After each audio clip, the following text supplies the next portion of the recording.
Tell me about the business, about your gardening business. How did that really start, and when did that start? Oh, the gardening business started straight out of school. Some people are unemployable because they've been self-employed for too long. I was unemployable straight out of school because I had attitude. So I set it up when I was about 17. And just before I left school, probably for a couple of years before I left school, you had yellow pages in those days, phone directories. You got the internet now. But I went through the whole yellow pages and wrote a handwritten letter to all these different trades asking for a job. So 2 years before I left school, I was writing these letters. And by chance, a gardener wrote back. So I could have been a plumber. A gardener wrote back and he offered me a job working in a lot of the Oxford colleges. Now when I left school I set up my own business, but I did go and work for this guy.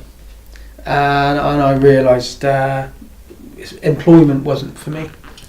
But I'd been gardening, my granddad was a farmer, I'd had my own allotment as a child, growing vegetables.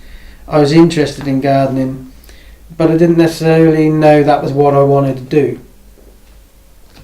So I got this job working at the Oxford colleges. It didn't last long. It sort of taught me how not to do it. You know, I watched this guy, how he was running his business, and I thought, well, actually I can do a better job than that. So I left and I started working in domestic gardens. But it was never enough. It wasn't ticking all my boxes. I always wanted to garden with laser beams and lights. Not cutting the grass with laser beams, but just razzmatazz. I knew gardening wasn't big enough to hold me. So, but I carried on with it, running this gardening business, traditional gardening, probably until the late mid-90s, about 96. It was called Oxgreen Oxford Garden Maintenance. That's what I called it. And then I basically took a year off, and I started writing poetry, and didn't earn any money from it, but I just took a year off, did that. And then in about 98 I thought, well, you know, let's have another go at business and do it properly. So in 98 I set up another gardening company, a business, self-employed. But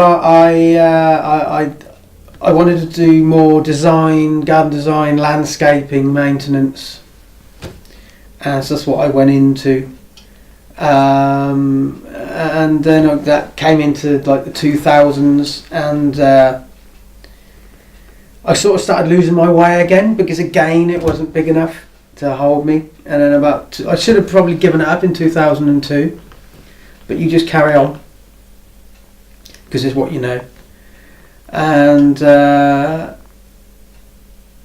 I probably got to the end, towards the end of the 2000s, and I thought, well, let's expand this. This might be the razzmatazz I'm looking for. So I got offices down at Oasley Meads, and I had vans, and I had about 10 staff at one time. And the idea was to set up turn it into a limited company. And the idea was to set it up as like a cooperative. I would run it, build it up. All the staff would have shares in it. Then basically I'd sell my shares, make a bit of money, and then leave it to them. But it never came off because the staff didn't really want it, you know. So I in about 2010 I made them all redundant and went back out on my own. And I thought, well, okay, we're still looking for the razzmatazz. And I thought, well, let's turn it into a wildlife gardening business, because that's what I used to do as a child, wildlife gardening. So from 2010, it turned into a wildlife gardening business. Okay. So how long did you continue in that style for?